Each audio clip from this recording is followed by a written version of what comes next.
This is my gun. My brother runs a different one, but this is a 6.5 Creedmoor. I built it myself, and then my brother had his built by JM Precision. But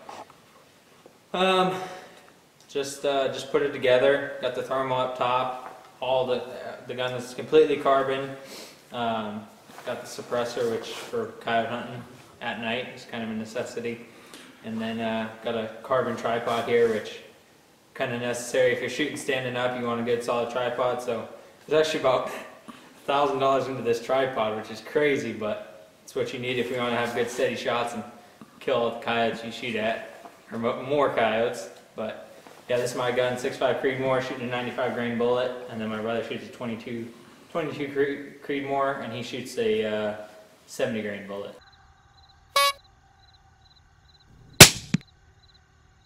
So. Now shooting at night, I would bet the suppressor comes in handy for not having people call 911 and stuff. Yeah, so around here, just because we hunt kind of not urban, but just around a lot of houses, running the suppressor, and then we'll put a sign on the side of the truck, you know, letting people know that we're coyote hunting, thermal. It'll say thermal hunting on the side of it, because I mean, just 2 nights ago we had 3 sheriffs pull up to the truck and check us, and you get some action when you're out there at night. So if you don't have a suppressor and you shoot, before we were running suppressors, I mean, it was like 75% of the time we were getting the cops called on us.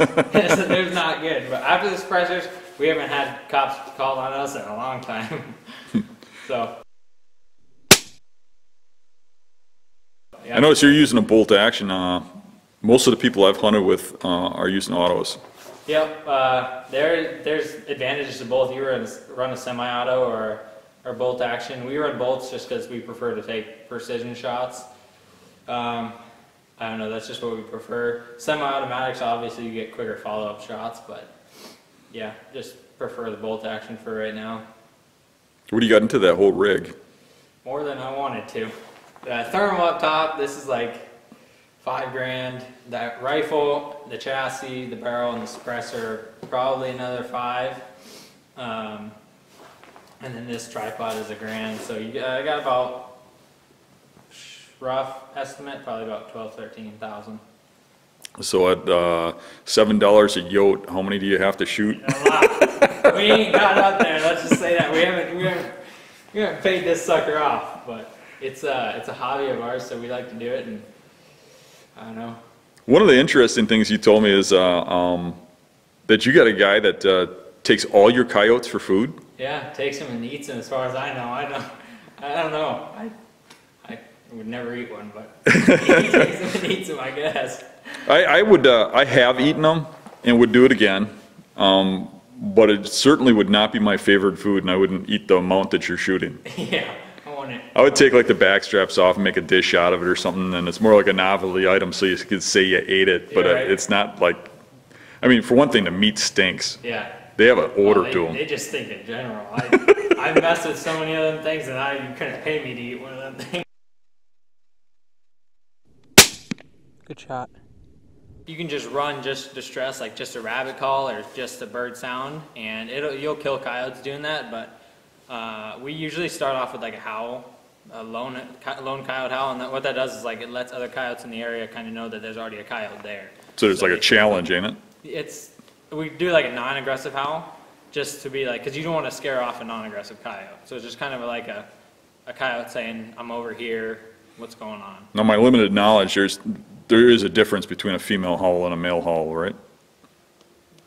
Yeah, if you're really experienced, like I can kind of tell, but the coyotes can definitely tell. So when you're on your call, like y'all see like female howl or male howl, and you kind of base, like if you hear one howl, answer, you're like, okay, that's a male. I'll answer it with a female. You kind of think that way, but yeah, there is slight differences that you can hear. If you've hunted them long enough, you can start to hear it. Now, I noticed that on the few times I went thermal hunting and when I hunted on my own, usually when I call, they're in 10 minutes or they're not coming. Yeah, usually it depends on the night. Like when we hunted with you the other night, I mean, they were, like 3 or 4 minutes in, maybe not even that. They were quick, and they were just, I would guess that they didn't want us in there, and they just came charging in to take care of the other coyote that was there, or our call. But and then last night, or 2 nights ago, I hunted, and we didn't call it in a coyote before 25 minutes. I mean, we were there for almost to a half an hour, and then we called in 2, and then we killed 4 coyotes the other night, and all of them came over 25 minutes into the stand. But yeah, 90% of the coyotes that we kill are within the first 5-6 minutes. All right, we're gonna hit this first stand of the night. It's pretty dark out here, which is a good thing for us. No moon, so we prefer to call in. We got a little bit of a wind blowing out of the north, which for this stand is gonna give us crosswind. So we're gonna slide in here and get set up. Got a couple rigs, and we should have plenty of guns on this stand. So we'll see if we can get one killed in here. Dan's been seeing a lot of coyotes in here, so hopefully we can take a couple of them for a truck ride tonight. We'll see.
Something coming right at us, straight ahead. Look on the trail. Turn to your right, turn. Look on the trail. Yes. Yeah, that's coyotes. Yeah, we're on it. In the grass. See it there? No, I don't.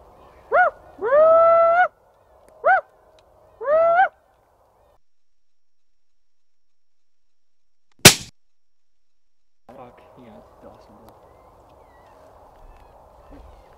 There's 2 of them. Good spot. I could see it hopping. I thought you were going to kick it. There's another one right behind you. Hold on. He's going to stop in that field. Watch. Let me know if he stops.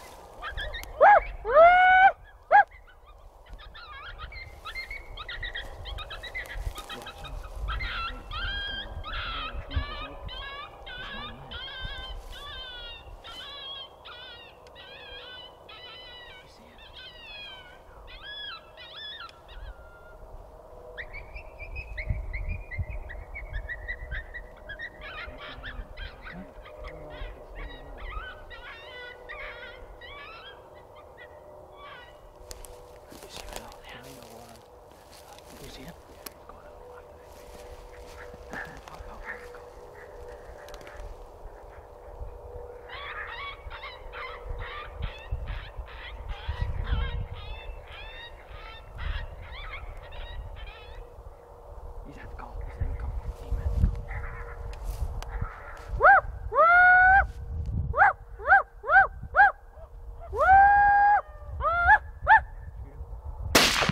Nice shot. Nice freaking shot, Tanner. Let's go. Good shot, bro. Double, bro.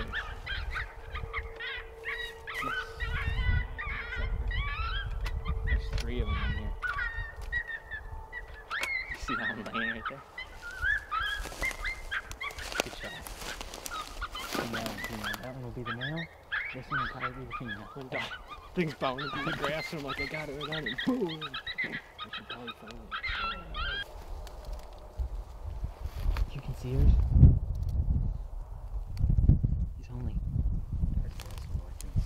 I didn't know whether you guys could see this one when he got in the grass. I had it right in the scope. His head was just doing I this, told and him then to he shoot stopped, him. and then he- Huh? I told him to shoot him. I didn't know, and I was like, I don't know whether you guys could see him, and I knew he was getting wind quick. It worked out good because that one circled out that way. Yep. You've gone unloaded? There you go. Hold on, that's 3. This thing wants to. Got it. Good grief.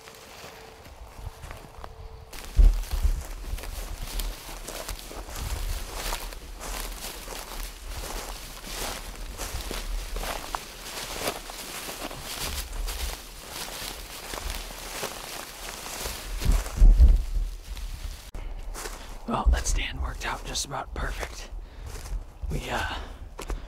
We're gonna get out of here.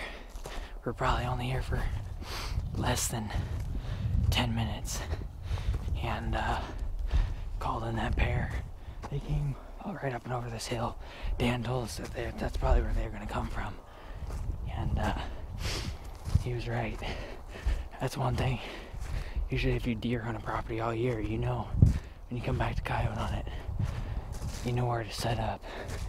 Because you know where you've been hearing them every night of deer season.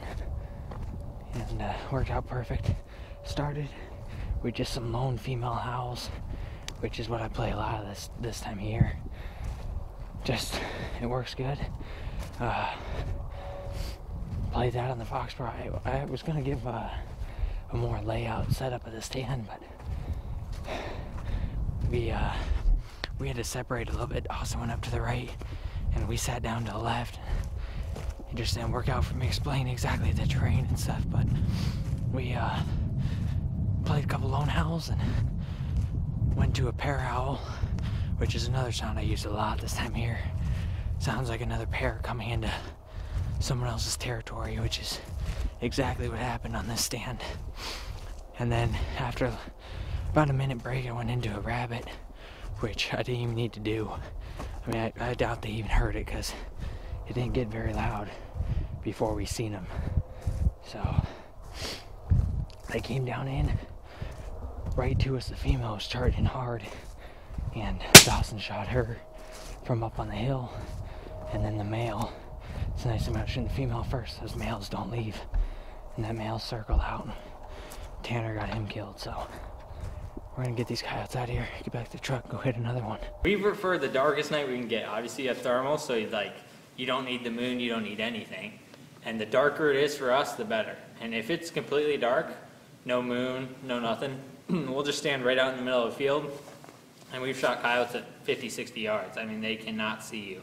If you get like a half moon or a full moon, you're gonna want to find like some sort of like shade, or stand next to a tree with your back to a tree. Basically, you just want to stand against something to your back.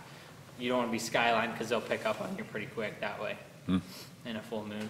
We'll usually kill, on average, I want to say like 2 or 3 in a couple hours. And then if we hunted all night long, I mean, we'd probably put 8 or 9, 10 in the truck if we just kept hunting all the way through the night. And that just depends on the night too. You had handheld thermals too, where I would imagine somebody who ain't got a lot of money is just going to get the rifle.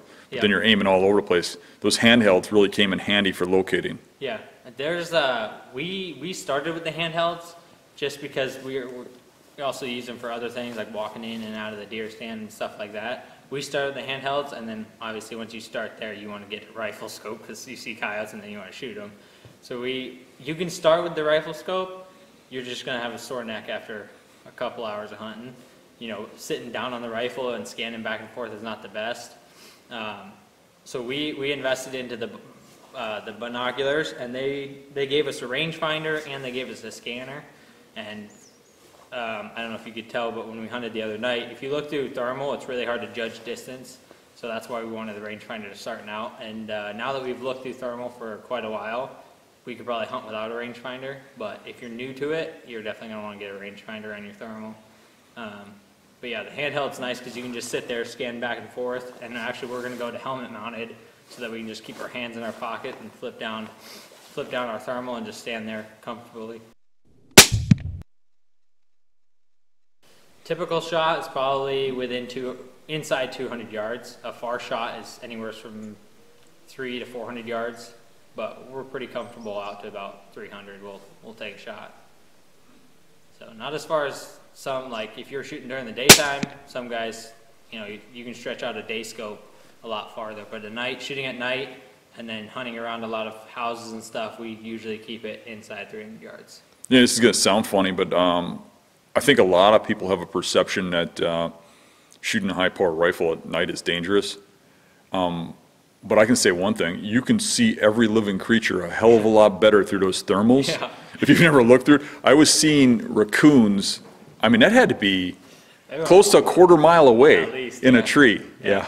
It was insane how far away you could see anything that was living in the background Right. of the thermals. Yeah, if you spend the money and get the right thermal, like you can spend $1,500 and get a cheaper thermal, but then you're going to be kind of sitting there like, oh, what is that? I don't know if that's a coyote or if that's you know, somebody's house dog or what. But if you spend the money and get like good thermal, you're going to be able to know exactly what you're shooting at and what's beyond it. Because a lot of times, you know, you're calling around houses, or at least we are, and there'll be like houses in the background. And if you're sitting there and you know if that coyote is going to be in front of the house or not, as soon as he clears that house, you're good. You can see it in the background.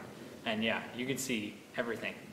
And everything and anything. I mean, we'll be looking at field mice at 400 yards. It's just, the technology is insane. It's crazy.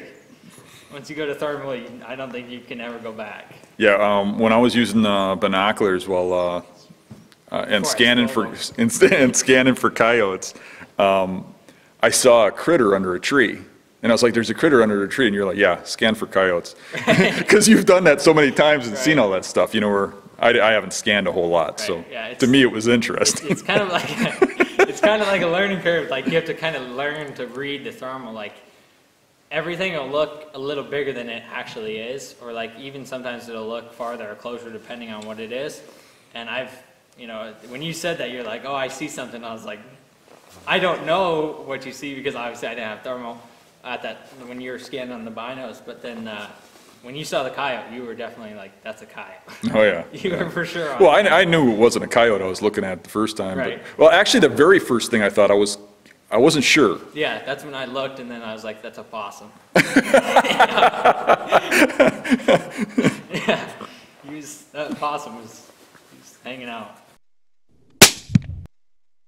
But yeah, the more you use the thermals, the more you're like, I mean, last 2 nights ago, I hunted with a buddy of mine, and I mean, at probably, oh man, over a half a mile away, I looked up there and I would see these 2 things, and in the thermal, you can't tell what they are. Like you can't see, I can't see what they, like that's a coyote or that's a deer, but I could tell based on how they were moving. I was like, there's 2 coyotes coming, and we killed them. They came from a half mile away, all the way across this big plowed field, and we killed them. But like, if you're new to thermal and you were looking at those things, you could be like, oh, well, those might be deer, those might be, who knows, coons. At that far, it's hard to tell. But just based on looking through thermal a lot and then noticing how they were moving around, I could tell that they were coyotes. Coyotes definitely have a different bounce and rhythm to the way they move. Yep. You can tell right away. Yeah. I can tell inside of like 600 yards, I can usually tell you, Dawson or I, my brother, or anybody that's looked through thermal a lot, you can usually tell if that's, even if it's a fox, like you can usually tell pretty quick. A coyote is not going to stand still like a deer, and The fox lurk is gonna be like super dodgy back and forth, but yeah, usually you can tell if it's coyote pretty quick. So you ever do pigs or anything like that? We haven't yet, but we have the equipment too, so we might have to go down to like Texas or somewhere and shoot some pigs. You're gonna go down there to shoot pigs, and you're gonna open up the hatchback, and you're gonna find me hiding in there because I'm coming with you. We should do that. That's fun. There's things like those guys down there do a lot of shooting. Yeah, we were thinking about booking a pig hunt, like for a group. You know, Yeah. I think that'd be fun. A lot of I saw some of them actually like have thermals they give to the hunters Yeah, that they do that like book. a guided, Yeah. like a guided thing. Yeah, I've seen that. Yeah. That'd be the way to go, because then you don't have to spend the money on the thermals and going down there. You could just sit in a blind all night long Yeah. over corn and shoot pigs. That would be fun. See the shooting part. I think you'd probably want to do that on your own, though, if you could, either through permission or on public, because all those guys get greedy and they want to charge you per pig and Oh, stuff yeah. like that, you know. Yeah. But doing it on your own, I mean, Josh went down on a pig hunt with a bow, and I don't know where he went, I think in Georgia, Yep. and he just walked a river bottom and with a stick bow, he was on pigs the whole time and had no problem arrowing one with a stick bow Yeah. in daylight. Imagine what that'd be like with the rifle. Right. And then thermal at night. Yeah. Yeah. That was a game changer. Yeah. We filled the truck up last couple nights ago with some coyotes. Right now, are they in there now? What's it? Oh yeah, I got a whole truckload full. Let's see them. Let's see them. They're in there.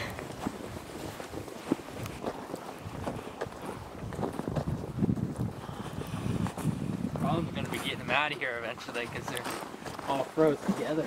You have to wait for a thaw. Exactly. Holy cow, how many are in there? There's probably, I think there's 7 or 8 of them under there somewhere. These 4 right here were killed just the other night, right before we got this big snowstorm. Wow. Yeah, but there's a couple frozen under there that are going to be fun to get out of there.